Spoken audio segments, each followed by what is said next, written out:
بسم الله الرحمن الرحيم. الحمد لله الذي لم يتخذ ولدا ولم يكن له شريك في الملك ولم يكن له ولي من الذل وكبره تكبيرا. والصلاة والسلام على سيد المرسلين محمد وعلى آله وصحبه أجمعين. أما بعد. قابل صد احترام بزرگوں، عزیز دوستوں اور بھائیوں، آج جس موضوع پر گفتگو کرنی ہے وہ انتہائی حساس اور اہم مسئلے پر گفتگو کرنی ہے۔ یوں تو اس مسئلے پر گزشتہ جمعہ بھی ہمارے پاس گفتگو ہو چکی ہے اور اس مسئلے کی سنگینی اور اس کے نقصانات کے حوالے سے میں کچھ باتیں پیش کر چکا ہوں، لیکن گزشتہ 8 دنوں کے دوران پارلیمنٹ میں یہ مسئلہ زیر بحث آیا اور موجودہ حکومت نے اس کو ایک قانون کی شکل دے دی، اور وہ مسئلہ ہے بلکہ صرف ہماری زمینوں کا مسئلہ نہیں ہے، اوقاف کی زمین کا ہی مسئلہ نہیں ہے، بلکہ اوقاف کا مسئلہ دراصل ہماری دینی، مذہبی، ملی، سماجی شناخت کا مسئلہ ہے۔ یہ صرف ایک اوقاف کا مسئلہ نہیں، اوقاف کا مسئلہ دراصل مسلمانوں کے دینی، ملی، مذہبی شناخت کا مسئلہ ہے۔ اس موضوع پر خاموش رہنا اور اس کے حوالے سے کوئی کوشش نہ کرنا، یہ خاموشی دراصل مجرمانہ خاموشی ہوگی، اور یہ غفلت مجرمانہ غفلت ہوگی۔ اگرچہ کہ میں نے گزشتہ جمعہ کچھ بات کی تھی، لیکن اس دوران ہمارے ملک کی موقر تنظیم مسلم پرسنل لاء بورڈ اور دیگر مذہبی تنظیموں کی طرف سے اس جمعہ عوام کو اوقاف اور اوقاف کے نئے قانون کی سنگینی کے بارے میں عوام کو آگاہ کرنے کی ترغیب دی گئی ہے۔ تو مجھے لگا کہ اس موضوع پر پھر سے بات کرنے کی ضرورت ہے۔ بہت سی باتیں گزشتہ جمعہ آپ کے سامنے آ چکی تھی، اب اس مرتبہ کچھ ہو سکتا ہے باتیں دہرا بھی جائے اور کچھ نئی باتیں بھی آپ کے سامنے آئیں۔ وقف کا جو شرعی اور دینی تصور ہے وہ ہے کسی چیز کو روک دینا، کسی چیز کو روک دینا، اللہ کی راہ میں مخصوص کر دینا، اللہ کی رضا کی خاطر انسانوں کی خدمت کے لیے کسی چیز کو وقف کر دینا، روک دینا اور اس سے دستبردار ہو جانا اللہ کے راہ میں اس کو دے کر، یہ وقف کا شرعی اور دینی تصور ہے۔ آپ صلی اللہ علیہ وآلہ وسلم نے اپنی حیات مبارکہ میں بہت سی جائیدادیں اور فائدے کی چیزیں وقف کرائی ہیں۔ حضرت عثمان کے ذریعے سے کنواں، اور بھی صحابی جنہوں نے پوچھا تھا کہ میرے پاس دولت ہے، میں خرچ کرنا چاہتا ہوں، تو آپ نے ان کو وقف کرنے کی ترغیب دی تھی، اور صحابہ نے اس سنت کو بہت زبردست طریقے سے زندہ رکھا۔ وقف کی بنیاد اخلاص پر، خیرات پر اور امت کی فلاح پر قائم ہوتی ہے۔ یہ جتنی مساجد ہے، مدارس ہے، خانقاہیں ہیں اور یتیم خانے ہیں، درگاہیں ہیں، امام بارگاہیں ہیں اور رفاہی ادارے ہیں، ہسپتالس ہے جو اوقاف کی زمینوں پر چل رہے ہیں، ظاہر سی بات ہے کہ یہ اخلاص اور خیرات اور رب کی رضا اور انسانیت کی خدمت کے جذبے ہی سے تو کام کر رہے ہیں۔ تو وقف کی زمین دراصل اللہ کے لیے، انسانوں کی خدمت کے لیے وقف کی جاتی ہے۔ ہمارے ملک بھارت میں وقف کا جو قانون سب سے پہلے بنا ہے وہ 1913 میں بنا تھا۔ 1913 میں جب انگریزوں کا دور تھا تو انگریزوں کے دور میں وقف کو قانونی حیثیت دی گئی۔ انگریزوں کے دور میں وقف کو قانونی حیثیت دی گئی، اور پھر اس کے بعد ملک کی آزادی کے بعد 1954 میں وقف بورڈ کی تشکیل کی گئی۔ 1954 سے پہلے وقف بورڈ نہیں تھا، وقف کو قانونی حیثیت تھی کہ آپ نے کسی چیز کو وقف کیا تو اس کو قانونی حیثیت حاصل ہو جاتی تھی، لیکن ملک کے اندر کوئی وقف بورڈ نہیں تھا۔ 1954 میں وقف بورڈ کی تشکیل کی گئی، اور پھر اس کے ساتھ ساتھ مرکزی وقف بورڈ کے ساتھ ساتھ ریاستی وقف بورڈ بنائے گئے، یعنی ہر اسٹیٹ میں ہر ریاست میں ایک وقف بورڈ بنایا گیا۔ لیکن یہ جو وقف بورڈ بنائے گئے تھے ان تمام وقف بورڈ کی جو اختیارات کا دائرہ تھا وہ بڑا محدود تھا، ان کے اختیارات کا دائرہ بڑا محدود تھا۔ اس کے بعد 1955 میں وقف ایکٹ کے اندر جامع ترمیمات کی گئی۔ 1954 میں وقف بورڈ بنا، ریاستی وقف بورڈ بنے، لیکن ان کے اختیارات محدود تھے۔ پھر اس کے اگلے سال 1955 میں اس وقف ایکٹ کے اندر ترمیم کی گئی، اور اس کے اندر بہت جامع ترمیمات رکھی گئی۔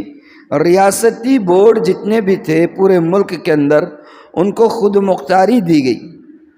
وقف بورڈ کو خود مختاری تھی، ان کا اپنا ٹریبونل ہوتا تھا، ان کے اپنے ملازمین ہوتے تھے، ان کی اپنی کورٹ ہوتی تھی، اور اسی کے اندر سارے معاملات حل ہوتے تھے۔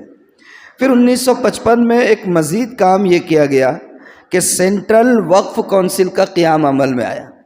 1955 میں سینٹرل وقف کونسل کا قیام عمل میں آیا، اور پھر اس سینٹرل وقف کونسل کے قیام میں آنے کے بعد وقف کے جتنے ریکارڈز تھے ان ریکارڈز کو محفوظ رکھنے کا اہتمام کیا گیا۔ اس سے پہلے اتنا اہتمام وقف کی اراضی کے ریکارڈ کو محفوظ رکھنے کے نہیں ہوتا تھا، لیکن 1955 میں جب قومی سطح پر سینٹرل وقف کونسل کا قیام آیا تو اس کے بعد اسے وقف کے ریکارڈ کو محفوظ کرنے کا ایک نظام بنایا گیا۔ اب اس سال 2025 میں اب جو ہنگامہ چل رہا ہے گزشتہ ایک مہینے سے، تو ہر نکڑ کا، ہر چوراہے کا، ہر نشست کا، ہر میڈیا کا، پارلیمنٹ کا، نیوز چینلوں کا، اخبارات کا، انٹلیکچوئلس کا، دانشوروں کا، عام کا، خاص کا، بچے کا، بوڑھے کا، سب کا موضوع بحث تو اس وقت وقف بنا ہوا ہے۔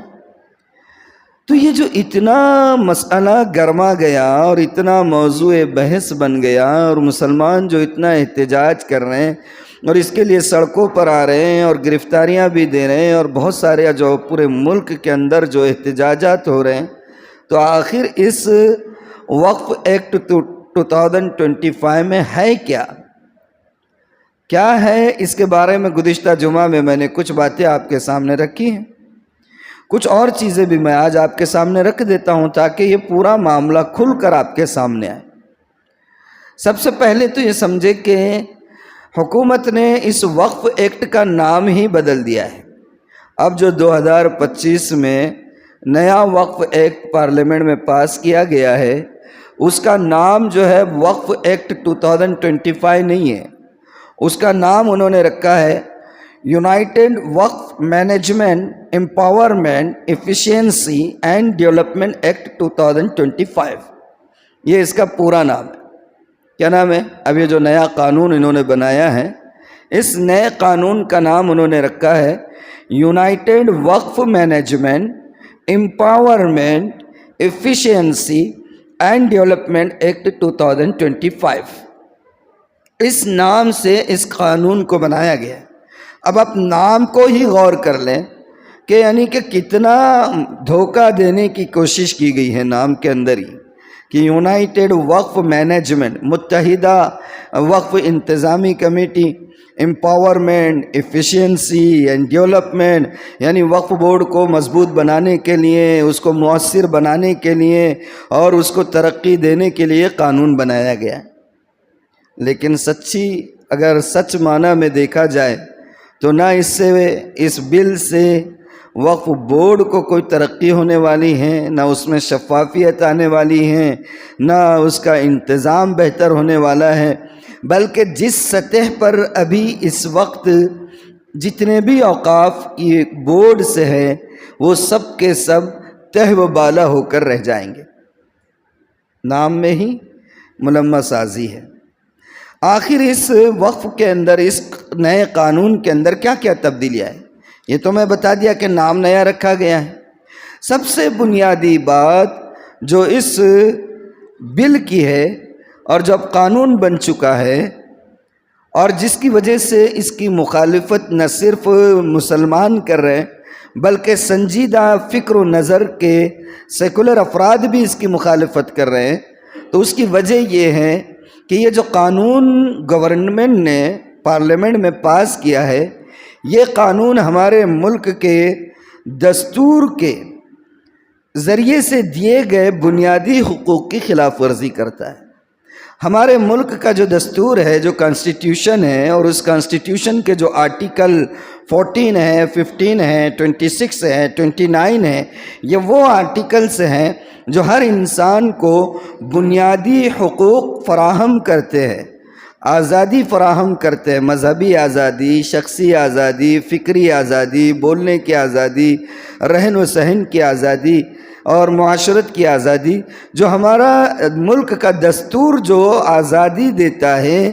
یہ جو نیا قانون لایا گیا ہے، یہ نیا قانون ہمارے ملک کے دستور کے آرٹیکل 14، 15، 26 اینڈ 29 کو ڈینائی کرتا ہے، اس کے خلاف ورزی کرتا ہے، اس کے خلاف جاتا ہے۔ یہ قانون کیسے جاتا ہے؟ اب میں آپ کو آگے تھوڑا بتانے کی کوشش کرتا ہوں۔ اب یہ جو بل لایا گیا ہے، آپ یقین مانیے اس بل کے ذریعے سے مسلمانوں کے اسلاف کے جو چھوڑے ہوئے ورثے ہیں، جو اوقاف کی جائیدادیں ہیں، جو زمینیں ہیں، جو مسلمانوں کے اسلاف نے اور بڑوں نے اور مسلمانوں نے اپنے خون پسینے کی گاڑی کمائی، اپنے حق اور حلال کی پاکیزہ کمائی، جو اللہ کی خوشنودی کی خاطر انسانیت کی خدمت کے جذبے سے للہ فی اللہ جس کو وقف کر دیا تھا، وہ ساری کی ساری زمینیں، اور میں بتا چکا ہوں گزشتہ ہفتے کہ بھارت میں مسلمانوں کی جو اوقاف کی جائیدادیں ہیں، صرف زمینیں کہہ رہا ہوں، ادر جائیدادیں نہیں بتا رہا ہوں، ادر اثاثے نہیں بتا رہا ہوں، جو صرف زمینی رقبہ ہے جو اوقاف کے تحت آتا ہے، وہ 7 سے 9 لاکھ ایکڑ زمین ہے۔ 7 سے 9 لاکھ ایکڑ زمین یہ اس نئے قانون کی وجہ سے خطرے میں پڑ گئی ہے، اس نئے قانون کی وجہ سے۔ اور یہ کوئی سمپل سا نہیں ہے، ہمیں کوئی بھی کام کرنا ہے 2 چیزیں ضروری ہوتی ہے۔ ایک، آپ کو زمین ضروری چاہیے، آپ کو مسجد بنانی ہے، زمین چاہیے، آپ کو خانقاہ بنانی ہے، زمین چاہیے، آپ کو تعلیمی ادارہ قائم کرنا ہے، زمین چاہیے، آپ کوئی موومنٹ چلانا چاہتے ہیں، آپ کو اس کے لیے زمین چاہیے۔ اور دوسرا ہوتا ہے سورس آف انکم، یعنی جس کے ذریعے سے آپ کام کر سکیں۔ یہ قانون آپ کے ہاتھ سے آپ کے اصل اسٹ کو، اصل سرمایہ کو چھین لیتا ہے۔ اگر وہی نہیں بچا تو مساجد کہاں بنائیں گے، مدارس کہاں بنائیں گے، ہسپتال کہاں تعمیر کریں گے، تعلیمی اداروں کا قیام کیسے عمل میں آئے گا، اللہ کی ضربیں لگوانے کے لیے خانقاہوں کی تعمیر کہاں کریں گے، اور خدمت خلق کے ذریعے سے ہسپتال قائم کرنا ہے، زمین وقف کی چاہیے، کہاں سے کرو گے؟ تو سارا کچھ مسلمانوں کے ہاتھ سے اس قانون کی وجہ سے نکلنے والا ہے۔ اللہ اکبر۔ اور انڈیا کیا دے رہی ہے حکومت کہ یہ جو قانون ہم نے لایا ہے، کس لیے لایا ہے؟ میں نے ابھی قانون کا نام پڑھ کر بتایا آپ کو، وقف ایکٹ 2025 اس قانون کا نام نہیں ہے جو کل پاس ہوا ہے 8 دن پہلے، بلکہ اس قانون کا نام انہوں نے رکھا ہے یونائٹڈ وقف management empowerment efficiency and development act 2025۔ اس کے اندر امپاورمنٹ ہے، اس کے اندر ڈیولپمنٹ ہے، اس کے اندر ایفیشینسی ہے، اس کے اندر مینجمنٹ ہے۔ نام اتنے اچھے دیے جا رہے ہیں، لیکن ان میں سے ایک چیز بھی اس میں ہونے والی نہیں ہے، تو بڑا مسئلہ ہے۔ سارے اثاثے خطرے میں پڑ گئے ہیں، سنگین صورتحال اختیار کر گئی۔ دیکھیے پہلے کیا ہوتا تھا، صرف مسلمانوں کی ہی اوقاف نہیں ہے اس ملک میں، ہر مذہب کے ماننے والوں کے اوقاف ہیں اور ان کے بھی قانون بنے ہوئے ہیں۔ جیسے ہمارا وقف بورڈ ہے، تو جیسے ہمارے برادران وطن ہیں ہندو، تو ہندوؤں کا بھی ایک ہندو اینڈومنٹ ایکٹ بنا ہوا ہے، اور اسی طریقے سے کرسچنس ہیں تو کرسچنس لوگوں کا بھی جو ہے ریلیجیس اینڈ چیریٹیبل پراپرٹیز کے نام سے ایک ایکٹ بنا ہوا ہے۔ سکھ برادران ہیں تو ان کی اپنی جو ہے تو کچھ سنستھائیں بنی ہوئی ہیں جس کے ذریعے سے ان کی یہ وقف کی زمینوں کا نظام چلتا ہے۔ ان تمام کے اندر ایک قانون کام کرتا تھا جس کو کہتے ہیں لا آف لمیٹیشن۔ یہ لا آف لمیٹیشن کیا ہے؟ ایک قانون ہے۔ قانون یہ ہے کہ اگر کسی بھی زمین پر 12 سال سے گزشتہ 12 سالوں سے کسی کا قبضہ رہا ہے تو اس کو اس پر چاہے اس کے پاس اپنے کاغذات نہ ہوں، اپنا حق دائر کرنے کا پورا حق ہوتا ہے۔ 12 سال سے کسی زمین پر اگر کسی کا فزیکل پوزیشن ہے، یعنی وہاں پر اس کا قبضہ ہے گزشتہ 12 سالوں سے، تو وہ اپنا مالکانہ اختیار کا حق اس پر دائر کر سکتا ہے۔ لیکن لا آف لمیٹیشن یہ وہ قانون تھا جس کے ذریعے سے ہندو اینڈومنٹ ایکٹ اور کرسچنس کے ریلیجیس اینڈ چیریٹیبل پراپرٹیز کے اندر سے ان وقف کی جو زمینیں ہیں اس کو ایگزمپشن دیا گیا تھا، مستثنیٰ کیا گیا تھا کہ بھئی اگر اسی طرح مسلمانوں کے اوقاف کو بھی اس سے ایگزم کیا گیا تھا کہ اگر مان لیجئے کہ وقف کی کوئی زمین ہے اور اس کے اوپر کوئی ظالم سنگھ جو ہے گزشتہ 12-13 سالوں سے بیٹھا ہوا ہے، اٹھنے کا نام نہیں لے رہا ہے، تو حکومت کی طرف سے پچھلے بل کے اندر یہ کلوز تھا لا آف لمیٹیشن کے ذریعے سے کہ وقف کی جو پراپرٹیز ہیں ہندو اینڈومنٹ ایکٹ کے ذریعے ہندوؤں کی جو زمینیں ہیں اور ریلیجیس اینڈ چیریٹیبل پراپرٹیز کے تحت کرسچنس کی جو زمینیں ہیں ان زمینوں کے اندر یہ 12 سال والا قانون لاگو نہیں ہوگا۔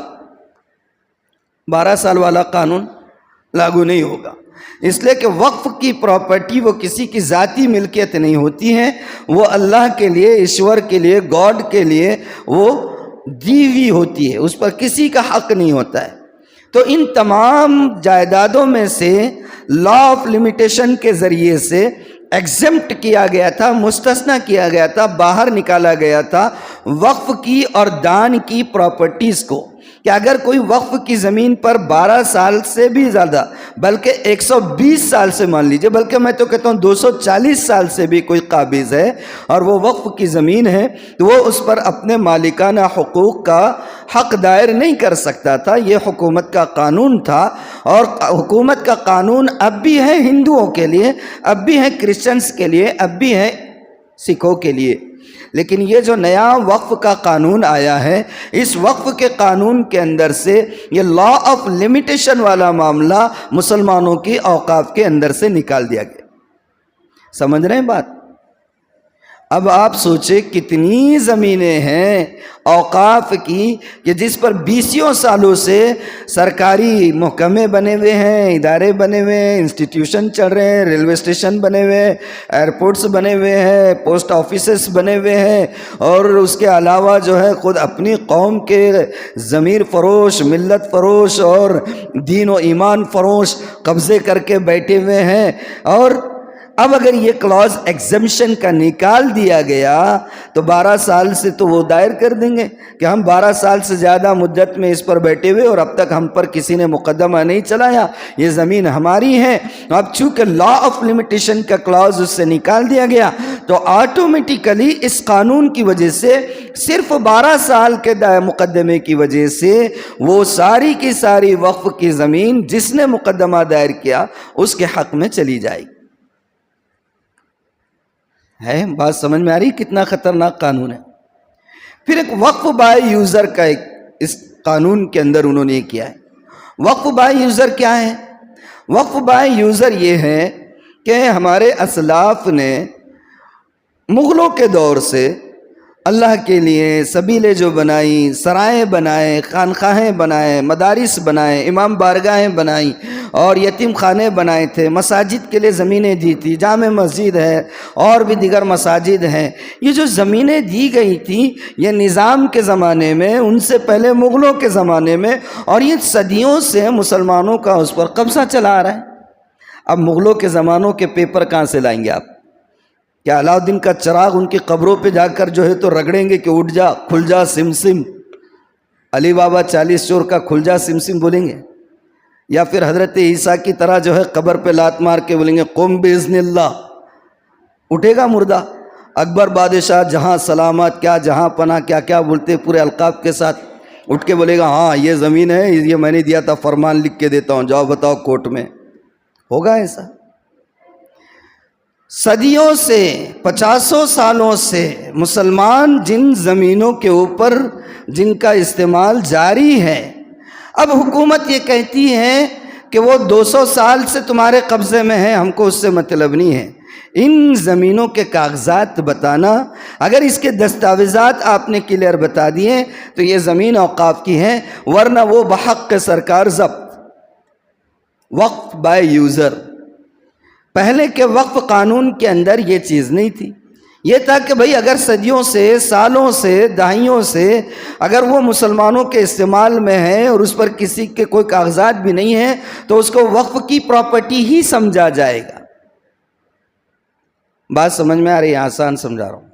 ہاں، اب یہ کہتے ہیں کہ کاغذات دکھاؤ، کہاں سے لائیں گے کاغذات؟ کہاں سے لائیں گے؟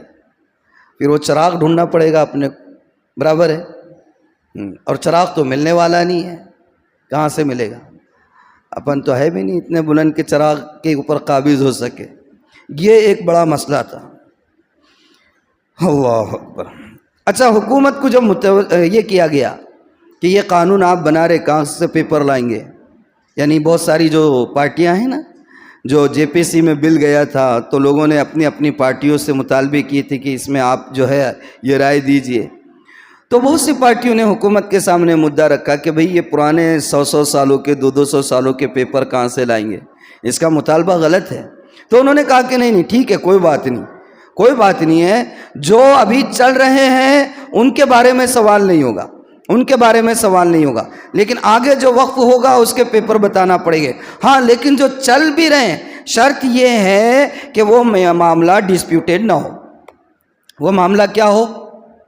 ڈسپیوٹیڈ نہ ہو، متنازع نہ ہو، اس کے اوپر کسی کو کوئی اعتراض نہ ہو۔ اب دوسری بات سمجھے ادھر سے، دوسرا کلاؤز یہ ہے کہ کسی بھی وقف پراپرٹی کے متنازع ہونے یا نہ ہونے کا فیصلہ کرنے کا اختیار یہ جو قانون ہے، اس قانون نے کلیکٹر کو دیا ہے۔ کس کو دیا ہے؟ کلیکٹر کو دیا ہے۔ اب ہوگا یہ کہ آپ کے قبضے میں یہ غنی پورہ کی مسجد 300 سال سے ہے، یہاں کہ آپ کے دادا جان نے اس مسجد کو دیکھا، دیکھیں آپ کے والد صاحب نے بھی اس مسجد کو دیکھا، آپ بھی اس مسجد کو دیکھ رہے ہیں، حافظ عتیب نے بھی دیکھا، یہ بھی دیکھ رہا ہے، سب دیکھ رہے ہیں۔ معلوم ہو کہ نسلوں سے آپ اس مسجد کو دیکھ رہے ہیں۔ اب کل کو کوئی آ کر جو ہے کلیکٹر کے پاس جا کر کہے گا نہیں یہ آج سے 100 سال پہلے وہ بھوئی واڑہ میں، کون سا ہے یہ علاقہ؟ بھوئی واڑے میں ہمارے ابو رہتے تھے اور ان کی زمین تھی، انہوں نے قبضہ کر دیے تھے، بس کلیکٹر ڈکلیئر کر دے گا دس لینڈ از ڈسپیوٹیڈ، گئی بحث پانی میں۔ 300 سال سے 400 سال سے آپ کے دادا جان نے، آپ کے ابو جان نے، آپ دیکھتے آ رہے، آپ کی نسلیں دیکھ رہی ہیں، آپ کا قبضہ ہے، آپ کے استعمال میں ہے، سب کچھ ہے. کل کو کوئی کھڑا ہو جائے یا حکومت در پردہ کسی کو کھڑے کر دے اور وہ جا کر جسٹ ایک اپلیکیشن دائر کر دے کہ کبھی اسی پر ہمارے باپ دادا یہاں رہتے تھے، یہ ان کی زمین تھی، کاغذات اس کو دکھانے کی ضرورت نہیں ہے، کلیکٹر ڈکلیئر کر دے گا کہ دس لینڈ از ڈسپیوٹیڈ، ختم، گئی ہاتھ میں سے زمین. سمجھ میں آ رہا ہے قانون کتنا سنگین ہے؟ ہم اس کو ابھی تک سمجھ نہیں پائے. سارے اختیارات کلیکٹر کو دے دی گئے. پھر یہ ہے کہ 1955 کا جو وقف ایکٹ بنا تھا، اور جس وقف ایکٹ کے بعد ایک سینٹرل وقف کونسل کا قیام عمل میں آیا تھا، جس کے اندر 22 رکنی جو ہے تو کمیٹی ہوتی تھی. اس پوری 22 رکنی کمیٹی کے جتنے بھی ممبران تھے وہ سب کے سب مسلمان ہونا مینڈیٹری تھا. گزشتہ قانون کا یہ کلاؤز تھا کہ جس کے وقف کونسل کے جتنے سینٹرل وقف کونسل کے ممبران ہوں گے وہ مسلمان ہوں گے. اب یہ حکومتیں کہتی ہیں کہ نہیں، اس میں شفافیت لانے کے لیے، ٹرانسپیرنسی لانے کے لیے ضروری ہے کہ اگر 22 کی تعداد ہے ممبران کی تو 11 تو مسلمان رہیں گے، 11 کے علاوہ جو ہے کچھ ایک دو لیڈیز رہیں گی، اور اس کے علاوہ جو ہے باقی کے وہ نان مسلم کسی کو بھی گورنمنٹ جو ہے تو اپوائنٹ کر سکتی ہے. اب آج کل گورنمنٹ کیسے افراد کو اپوائنٹ کرتی ہے آپ جانتے ہیں؟ جس فیلڈ میں ان کو کام کرنا ہوتا ہے پہلے اس فیلڈ کی وہ صفائی کرتے ہیں، اپنے ذہن کے لوگ لا کر بٹھا دیتے ہیں، پھر بعد میں اس پر کام شروع ہوتا ہے. یہی تو 2014 کے بعد سے مستقل دیکھ رہے ہیں. ہاں، لیکن یہ جو 2-3 مہینے سے مسلسل چل رہا تھا سلسلہ، اور حکومت نے اپنے یعنی کہ رعونت میں اور اپنے غرور میں، گھمنڈ میں کسی کو خاطر میں نہیں لایا، اور ایک بل بنا کر پارلیمنٹ میں بھی اور راجیہ سبھا میں بھی ہر جگہ اس نے اس کو پاس کروا دیا، قانون بن گیا. لیکن اللہ جزائے خیر دے علماء کرام کو اور قومی سطح کی ملی تنظیموں کے سربراہان کو کہ وہ سب کے سب یکجٹ ہو گئے. مسلم پرسنل لا بورڈ ہو یا جمعیت علماء ہند ہو یا جماعت اسلامی ہو یا جماعت اہل حدیث ہو، یہ وہ ساری تنظیمیں ہیں جو حساس موقع پر جب دین و ایمان کا مسئلہ بنا آتا ہے تو اپنے روٹین کاموں میں لگے نہیں رہتے، میدان میں اترے، قوموں کو للکارا، امت کو بیدار کیا، روڑوں پر آئے، احتجاج کیا. جے پی سی کے جتنے ممبران تھے ان سے انڈیویجولی جا کر ملاقاتیں کی، ان کی ذہن سازی کی، ان کو اس قانون کے جو مضمرات ہیں، جو نقائص ہیں اور جو اس کے نقصانات ہونے والے ہیں وہ سارے ان ممبران کو بتائے، اور زور ڈالا کہ یہ ہماری وہ تنظیمیں ہیں، آرگنائزیشنز ہیں جن کے پیچھے ایک موب ہے، ہزاروں نہیں لاکھوں کی تعداد ہے، اور یہ دستور کے خلاف ہے. دستور کے آرٹیکل 14، آرٹیکل 15، آرٹیکل 26، آرٹیکل 29 جو بنیادی حقوق فراہم کرتا ہے، یہ قانون ان سب کی خلاف ورزی کر رہا ہے. اس کی مخالفت ہونی چاہیے. یہ مسئلہ آج صرف ایک مسلم کمیونٹی کا نہیں ہے، آج مسلمان جائیں گے، کل کسی اور کی باری ہے. کرسچنز کی پراپرٹیز پر بھی نظر ہے، ہاں، اور بھی آئیں گے سب.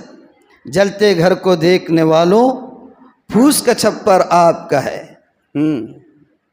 اگلا نمبر آپ کا ہے اگر آگ لگ گئی تو یہ بتایا گیا. احتجاج ہوا، اس کا اثر یہ ہوا الحمدللہ کہ گزشتہ کل جو یعنی جمعرات کے دن جو سپریم کورٹ کے اندر یہ مقدمہ چلا تو اللہ کا کرم ہوا کہ تھوڑی سی راحت ضرور ملی ہے. راحت ملی.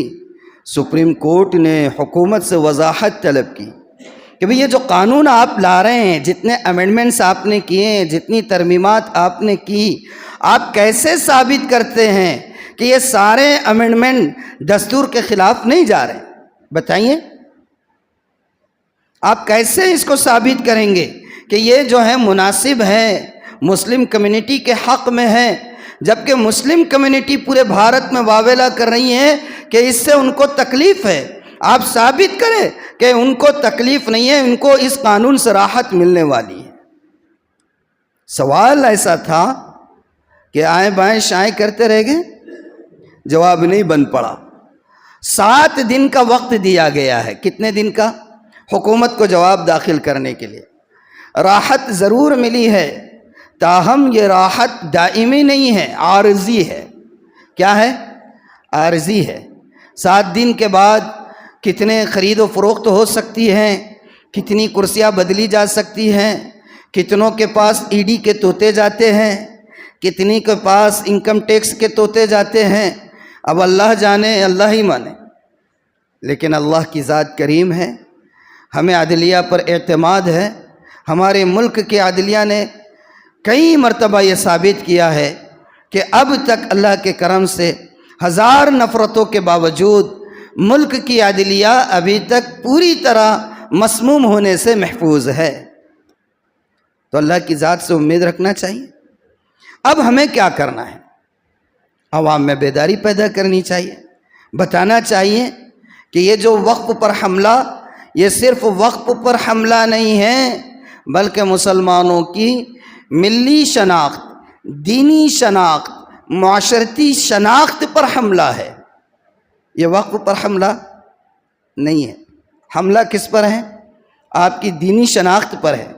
جب اگر یہ وقف کا قانون پاس ہو گیا تو اب کوئی وقف کی پراپرٹی آپ وقف نہیں کر سکیں گے، جو ہے اس کے اوپر ڈسپیوٹ بول کر اس کو بحق سرکار ضبط کر دیا جائے گا۔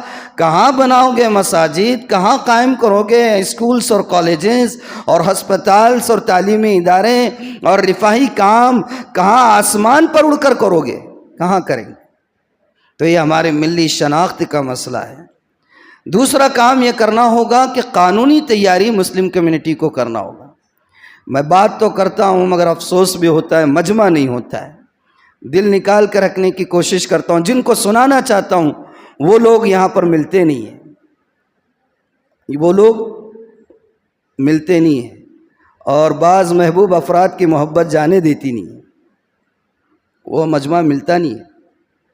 قانونی تیاری کرنے کی ضرورت ہے، دستاویزات مکمل کرے۔ متولی حضرات جہاں جہاں پر بھی ہیں ان متولیوں کو باخبر کرنے کی ضرورت ہے، قانونی تربیت دینے کی ضرورت ہے۔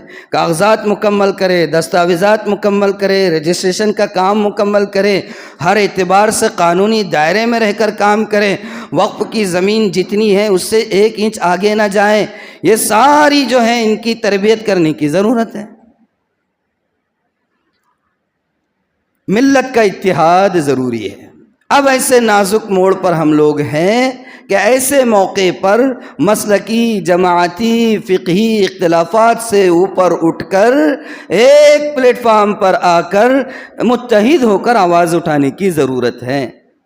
اب ان کو یہ شوشہ چھوڑنے کا یعنی کہ حوصلہ نہیں ہونا کہ نہ یہ مسئلہ اوقاف کا وہ سنیوں کے لیے، شیعہ کو ہم ایگزیم کریں گے اور وہ بریلیوں کے لیے، اور کوششیں کی گئی نا، صوفیوں کی تنظیموں میں جایا جا رہا ہے، تو کبھی بہروں کے مسندوں پر جا کر بیٹھا جا رہا ہے، اور کبھی جو ہے در پردہ کسی سے ملاقاتوں کے لیے ان کو انوائٹ کیا جا رہا ہے۔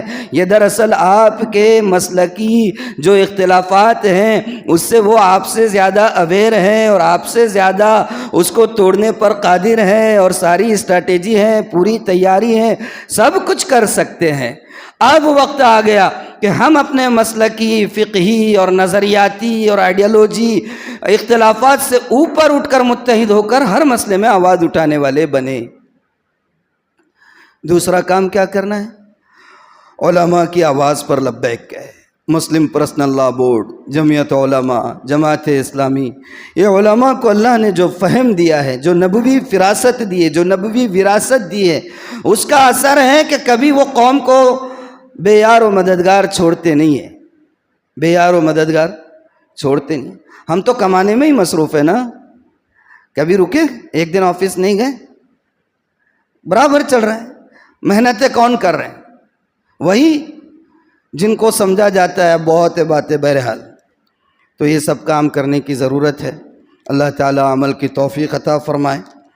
جہاں جہاں بھی متولی حضرات ہیں، ہم جتنے دائرے میں ہو سکتے ہیں ان کو آگاہ کریں کہ دستاویزات مکمل کریں، متحد ہونے کی کوشش کریں۔ اللہ تعالیٰ سے دعا ہے کہ اللہ تعالیٰ نے یہ جو سپریم کورٹ کے ذریعے سے عارضی راحت ملی ہے، اللہ اس کو مستقل اور دائمی راحت میں تبدیل فرمائے، مسلمانوں کی اوقاف کی حفاظت کا سامان فرمائے، مسلمانوں کو ہوش کے ناخن لینے کی توفیق عطا فرمائے، اور اللہ تعالیٰ ان اوقاف کی جائیدادوں سے مسلمانوں کو کچھ مثبت کام کرنے کی توفیق عطا فرمائے، ازدے اور ناک کی طرح اس پر بیٹھنے سے اللہ تعالیٰ حفاظت فرمائے۔ وآخر دعوانا الحمد للہ رب العالمین۔